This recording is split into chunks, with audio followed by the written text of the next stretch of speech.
మహబూబాబాద్ జిల్లాలో రాఖీ పండుగ రోజున విషాద ఘటన జరిగింది. చనిపోయే ముందు తమ్ముడికి రాఖీ కట్టింది ఓ బాలిక. నరసింహులపేట మండలానికి చెందిన బాలిక ఆకతాయి వేధింపులతో ఆత్మహత్యాయత్నం చేసుకుంది. ఆసుపత్రిలో చికిత్స పొందుతూ చివరిసారిగా తమ్ముడికి రాఖీ కట్టి మృతి చెందింది.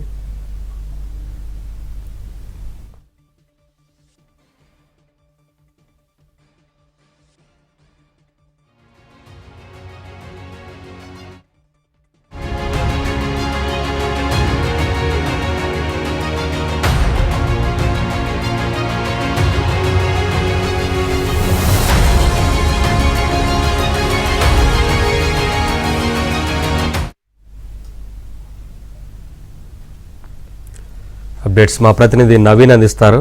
నవీన్, మహబూబాబాద్ జిల్లాలో రాఖీ పండుగ రోజు ఈ విషాద ఘటన అందరినీ హృదయ విదారకంగా ఉన్నటువంటి ఘటన అందరినీ కంటతడి పెట్టిస్తుంది. నర్సులపేట మండలానికి సంబంధించినటువంటి ఓ బాలిక నల్గొండ జిల్లా కోదాడలోని ఓ పాలిటెక్నిక్ కళాశాలలో మొదటి సంవత్సరం చదువుతోంది. అయితే ఖమ్మం పట్టణానికి సంబంధించినటువంటి యువకుడు కూడా అదే కాలేజీలో చదువుతుండు.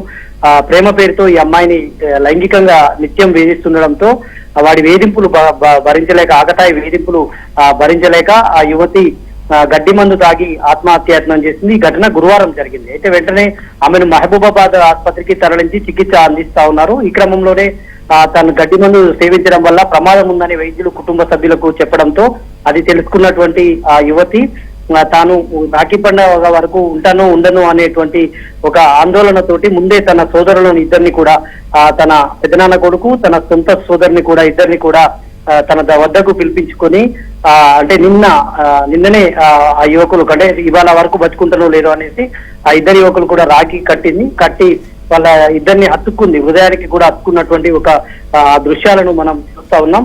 ఆసుపత్రి బెడ్ పైనే తన ఇద్దరు సోదరులకు కూడా రాఖీ కట్టి వాళ్ళను ఆలింగనం చేసుకుని తన ఆశీర్వాదాలు మీకు ఉంటాయని చెప్పేటువంటి ఒక హృదయ విదారకమైనటువంటి ఘటన.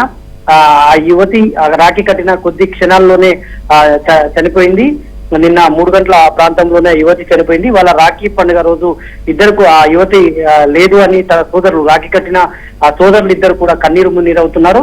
అయితే ఎవరైతే ఆకతాయి ఉన్నాడో ఈ ఆకతాయిని అయితే పోలీసులు అదుపులోకి తీసుకుని అతని పైన కేసు నమోదు చేసి దర్యాప్తు చేస్తున్నారు. నవీన్. ఓకే నవీన్.